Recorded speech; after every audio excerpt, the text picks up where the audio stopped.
السلام عليكم ورحمة الله تعالى وبركاته. بسم الله الرحمن الرحيم.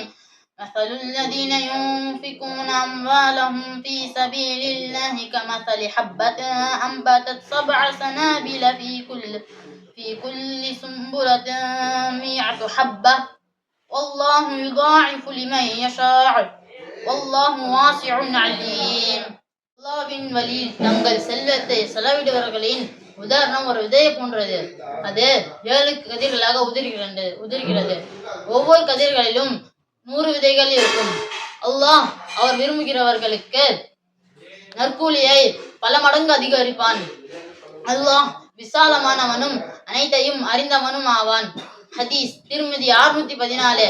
நபி ஸல்லல்லாஹு அலைஹி வஸல்லம் அவர்கள் கஅப் இப்னு உஸ்ரா ரலியல்லாஹு அன்ஹு அவர்களிடம் கூறுகிறார்கள், எனக்கு பின்வரும் சில ஆட்சியாளர்களிடம் சென்று அவர்களின் பொய்களை ஏற்று அநியாயத்திற்கு துணை நிற்பவர் என்னுடையவர் அல்ல.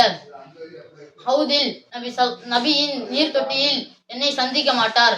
ஆனால் அவர்களின் பொய்களை ஏற்காமல் அநியாயத்திற்கு துணை நிற்காமல் இருப்பவர் என்னுடையவர். அவர் ஹவுதில் என்னை சந்திப்பார். தொழுகை சலாஹ் தெளிவான சாட்சி, நோன்பு பாதுகாப்பான கேடயம், சதகா தானம் பாவங்களை நீக்கும், தண்ணீர் நெருப்பை அணைப்பது போல. அதனால இந்த ரமலானோட மாதத்துல அதிகமா சதகா செய்யுங்க, தொழுங்க. அஸ்ஸலாமு அலைக்கும் வரஹ்மத்துல்லாஹி தஆலா வபரகாத்துஹு.